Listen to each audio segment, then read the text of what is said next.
إنه كان توابا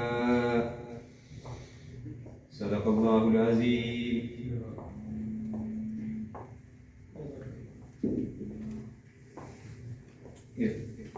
ارتقاء کی جانب سے میں آنے والے تمام معزز مہمانوں کا شکریہ ادا کرتا ہوں اور انہیں خوش آمدید کہتا ہوں.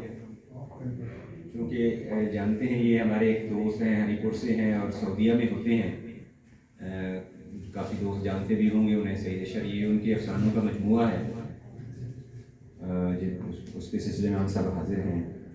تو اس پروگرام کی صدارت تو جناب ابدال بیلا صاحب نے کرنی تھی، اور وہ ایجڈ بھی ہیں اور رات کو سیڑھیوں سے گر گئے ہیں، جو زخمی ہوئے وہ انہوں نے رات کو معذرتی کر لی تھی. تو آپ اس پروگرام کی صدارت جناب سلمان باسط صاحب کریں گے. میں ان سے درخواست گزار ہوں کہ اس پہ تشریف لائیں. جناب سلمان باسط صاحب.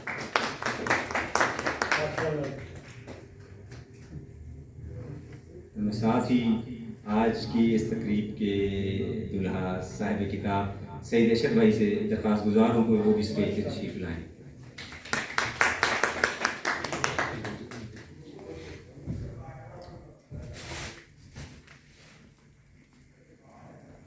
اس تقریب کے مہمان خصوصی ہیں جناب سید ضیاء الدین نعیم صاحب.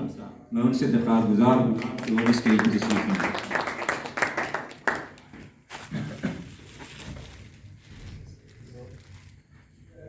لیاقت پور رحیمیہ خان سے ہمارے ایک دیرینہ دوست ہیں جن کا اس کتاب میں فلیت بھی شامل ہے، وہ بھی اسپیشل اس تقریب کے لیے لیاقت پور رحیمیہ خان سے تشریف لائے ہیں. وہ مہمان خصوصی ہیں سید مستقیم نوشاہی. میں ان سے درخواست گزار ہوں کہ وہ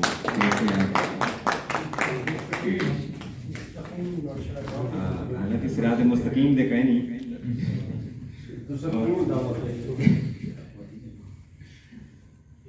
میں مورین خوش آمدید کہتا ہوں اور پروگرام کا باقاعدہ آغاز کرنے جا رہے ہیں.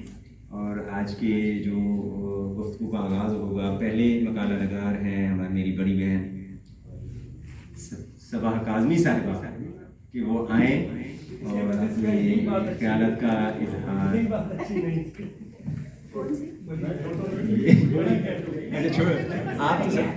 آپ چھوٹے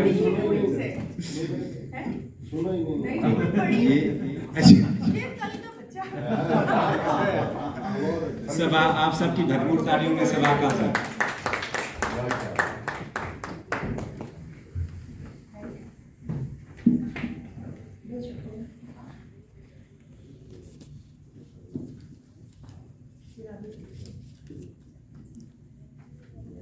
ایک دم سے آپ نے یہ آیا میں ایکسپیکٹ نہیں کر رہی تھی.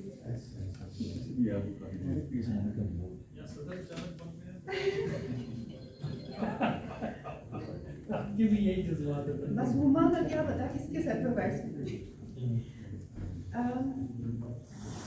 امید ہے کہ آپ سارے لوگوں نے کتاب پڑھی ہوگی یا آپ تک پہنچی ہوگی، اور اگر نہیں پڑھی تو میرا مشورہ ہے ضرور پڑھیے گا، کیونکہ میں نے بہت لطف لیا ہے اس کتاب سے اور زبردست افسانے ہیں. تو ڈرائنگ ماسٹر زندگی کی ڈرائنگ میں ہزارے کے رنگ. بہت اچھا. افسانہ نگار وہ جادوگر ہے کہ جس کی دوربین جیسی نظر اتنی باریکی میں چلی جائے کہ ایک لمحے کو ایک کہانی جتنا پھیلاؤ دے دے. کسی جذباتی تلاطم کو بے قرار کر کے دکھا دے، کسی کی سوچ کی موجوں کو سمندری لہروں جیسی اٹھان دے دے. کنویں کی بات کرے تو اس کی کسی تاریخ درج میں رہنے والے کیچوے کو کھینچ کر منڈیر پر لے آئے. آسمانوں کی بات چھیڑے تو اس کی لامحدود وسعتوں کو چند برقوں میں بند کر دے. کسی دکان کے تھڑے پر اداس بیٹھے کسی ضعیف کی لفظی تصویر کھینچے تو اس کے گزرے 70-80 سالوں کے سارے رنگ محدود کرتاس پر بکھیر دے. سید اشر صاحب نے بھی وہی دوربین لگا کر माशरे को देखा है। उनके अफसानों की खास बात समाजी मसाइल और इंसानी अफ़ाल को जूम करके दिखाना है। नहायत सलीस ज़ुबान में, नक़तुल अंदाज में वो अपने समाज के बज़ाहिर तंदुरुस्त और मुतमव्वल सफ़ेद पोश बदन से लिबादा सिरकाते हैं और एक एक करके फटी हुई बुनियान और बदबूदार ज़ेर जामे सामने आते चले जाते हैं। हमारे नज़रियात, एमाल, अतवार और अफकार की सारी कजियाँ हमें मुँह चढ़ाती महसूस होती हैं। हम जो अपने रहन सहन और तर्ज हयात पर खामखा फ़ख्र करने के आदी हैं, सईद अशर हमें आईना दिखाते हैं कि दर हकीकत हम किसी सस्ते नशे की लपेट में हैं और शऊर से यकसर आरी एक हजूम है। इन्होंने इंसानों में नहायत रवां और सादा बयानिया अपनाया है, अफसानों में नहायत रवां और सादा बयानिया अपनाया है। जैसे एक मंझा हुआ किस्सा गो कहानी सुनाता चला जाता है। वाक़ियात अपने फिक्री बहाव के साथ कारी को अपने साथ लेकर चलते हैं। तमाम कहानियाँ जिंदगी के तजुर्बात से कशीर किए हुए इत्र से महकी हुई हैं। क्राफ्ट इस महारत से बढ़ता गया है कि कहानी इस रेशम में उलझती नहीं बल्कि सुबह रफ्तारी से फिसलती महसूस होती है। अपने लोकेल की मंजर निगारी ऐसे खलूस और प्यार से की है कि चौड़े पाट का पायाब दरियाए दौड़ कारी के तलवे से हिलाता है। वो दरख्तों के साथ जमाशुदा बनी के पानी में बच्चों के साथ छलांगे लगाता है और अमरूद और लोकाट के बागों में कच्चे पक्के फलों के जायके अपनी जुबान पर महसूस करने लगता है। अच्छा, यहाँ मैं एक सेकंड के लिए रुकूंगी, आप सारों के साथ एक छोटा सा तजर्बा शेयर करूंगी कि ये जो मैं मजमून लिख रही थी किताब पढ़ने के बाद और साथ साथ देख रही थी, तो एक थोड़ा सा मुख्तलिफ तजर्बा हुआ। कुछ ऐसी चीज़ मेरी नज़र में आई कि मैं ये तनकीदी या तज्ज़ियाती मजमून छोड़कर उस चीज़ के पीछे चल निकली। तो उसे मैंने बहुत इंजॉय किया, बहुत हाज़ उठाया। उम्मीद है कि आप लोग भी, आपको अच्छा लगेगा। तो इसलिए हम थोड़ा सा उसका रुख पलट जाएगा। अफसानों का मजमू सारी तवज्जो अपनी तरफ खींच लेती है। कहानी की बुनत में जो जुमले वो इस्तेमाल करते हैं उनमें बारहा शऊरी या लाशऊरी तौर पर अपनी मादरी ज़बान के मखसूस अंदाज को बरतते चले जाते हैं। उनके बहरे फसाहत में गवासी करके इस नौइयत के मोतियों जैसे काफ़ी ज़्यादा जुमले अलग किए हैं जो सुनने वालों की समातों में रस घोलेंगे और दिल की आंख से देखने वालों को ड्राइंग मास्टर की इस खूबसूरत ड्राइंग में सुनहरे जगमगाते छींटों की मानिंद महसूस होंगे।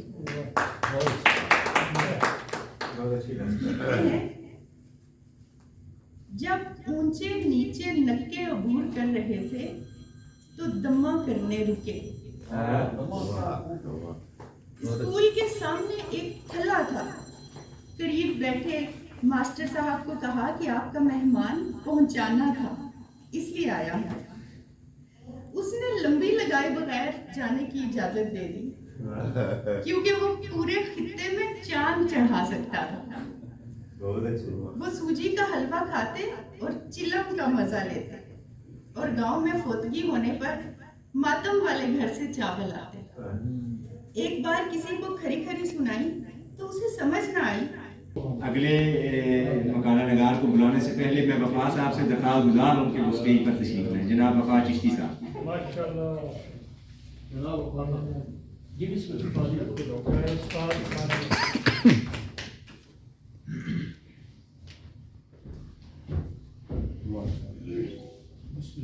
अब ये उनका मकाम तो नहीं है, लेकिन उनकी तबीयत बहुत नासाज है। वो बार बार मुझे इसरार कर रहे हैं कि मुझे पहले पढ़ना और जाना है, और बाकी इनकी तबीयत 2-3 दिन से ख़राब थी, तो ये इनकी मेहरबानी कि ये आगे। जनाब नसीम सैर साहब, आपकी भरपूर तालीम। बिस्मिल्लाहिर्रहमानिर्रहीम। जनाब सदर आपकी इजाज़त से यहाँ जो मुकर्ररीन की लिस्ट लिखी हुई है, पहला नाम सबा काज़मी का है और आखिरी मेरा है। लेकिन ये ना समझे कि अव्वल और आखिर की बात अभी वो ख़त्म हो गया, तकरीब ख़त्म हो गई। मेरा इरादा था तफसील से लिखने का, लेकिन ये बहुत ख़राब है तो सईद अशर बहुत खुश हो गए कि मैंने थोड़ा लिखा। इसका उन्वान है बाबा सईद अशर एक ड्राइंग मास्टर। ख़वातीन हज़रात, ये जो बाबा जी मेरी उम्र से कोई 20 बरस बड़े लग रहे हैं और जो इंतहाई आजिज़ी और इनकसारी के साथ स्टेज की कुर्सी के अंदर घुसकर अपना कद कम करने की नाकाम कोशिश कर रहे हैं, यकीन कीजिए कि वो मुझसे कम से कम 20 साल छोटे होंगे, मगर जल्दी बुजुर्गी इख्तियार करने की कोशिश में उन्होंने न सिर्फ ज़ुल्फ़ें दराज कर लीं बल्कि अपनी शख्सियत को दरवेशाना और सूफियाना रंग देने के लिए रीश मुबारक को भी इस अंदाज में बढ़ा दिया या आज़ाद छोड़ दिया कि कोई लेज़र उनकी चारदीवारी को भी नहीं छूती। जाहिर है नाम होने के लिए मुझे अरसाल करने लगे और मैं अपनी प्रमोशन की खुशी में लिखता भी रहा। भला एक आम से अदीब को उस्ताद कहलवाना कब बुरा लगता। मगर बात हो रही थी कि मैं सईद अशर का खाका क्यों लिख रहा हूँ। तो बात कुछ यूँ है कि चंद हफ्ते पहले जब ये छुट्टी गुजारने आए तो उनकी कुछ हरकतों से और कुछ उनके और मेरे एक मुश्तरका जासूस की ज़ुबानी, जिसे हम दोनों सिर्फ अपना जासूस समझने की खुशफहमी में मुब्तला हैं, ये राज अफशा हुआ कि बाबा जी इन दिनों मेरा खाका लिख रहे हैं। चुनांचे मैंने फौरन वही फैसला किया जो कि कोई अक्लमंद तो क्या बेवकूफ़ आदमी भी करता है कि जंग में जीतता वही है जो पहला वार करता है। खास तौर पर जंग में तो ये बात बड़ी सच्ची। अभी शायद सईद अशर ने खाका लिखा ना हो बल्कि खाके का खाका ही बनाया हो, यानी खास तौर पर खाके का खाका ही बनाया, तो मैं एहतियातन पहला वार करने यानी खाका लिखने की सादत हासिल कर रहा हूँ ताकि सनद रहे और वक्त ज़रूरत काम है। यानी खास तौर पर सईद अशर जब मेरा खाका लिखने लगे और उसमें कुछ ऐसे नाकर्दा बोलो कि ये सब झूठ है और वो महज खुद पर लिखे हुए मेरे खाके का इंतकाम है। अब चूंकि उनके अफसानों की तकरीबें रुनमाई है, इसलिए थोड़ी सी बात उस पर भी। ये अफसाने कुछ तो सईद अशर ने हरिपुर में बैठ कर लिखे, यानी जब वो अभी सऊदी अरब नहीं गए थे, और फिर कुछ अफसाने सऊदी अरब में भी बैठ कर लिखे। जिस अफसाने के उन्वान को किताब का भी उन्वान बनाया गया है वो हरिपुर में लिखा गया है। और ड्राइंग मास्टर की किरदार निगारी भी बड़े कमाल की है, जिसमें उन्होंने खुद भी एक माहिर ड्राइंग मास्टर की तरह उम्दा नक्शा बनाया और एक पेंटर की तरह उसमें रंग भरे। उनका सबसे ज़्यादा चौंका देने वाला अफसाना मौलापुर है, जिसके पहले चंद जुमले ही कारी को एक शदीद तजस्सुस में मुब्तला कर देते हैं।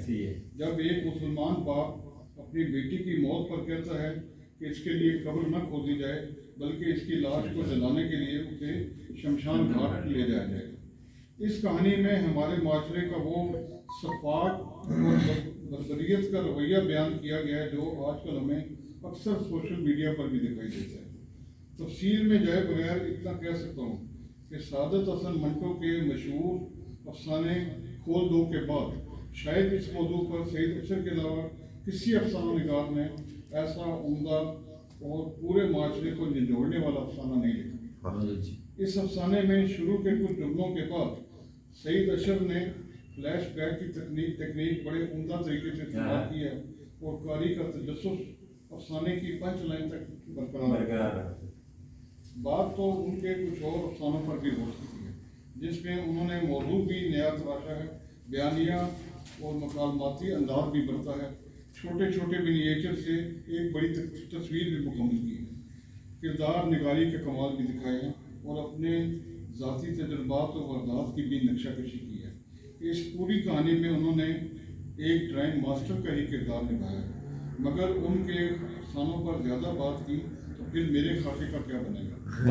اس لیے یہ کہانی تھی. سعید اشرف نے نظم غزل ربائی بھی کہی ہے. ان کے دوہوں کی کتاب بھی شائع ہوئی ہے. افسانوں کی کتاب تو آپ کے سامنے ہے اور شنید ہے کہ انہی دنوں ان کا سفر نامہ بھی آنے والا ہے. خاکوں کی کتاب میں اب شاید صرف میرے خاکے کا انتظار ہے، باقی سب کے گیت لکھ چکے. اور جس طرح وہ شاعری سے نثر کی جانب یا نثر سے شاعری کی جانب آئے ہیں، میرا جی چاہتا ہے کہ انہیں اپنا ایک شعر نثر کروں جو کبھی میں نے لکھا تو اپنے حوالے سے تھا، لیکن یہاں ان کی نثر کر رہا ہوں.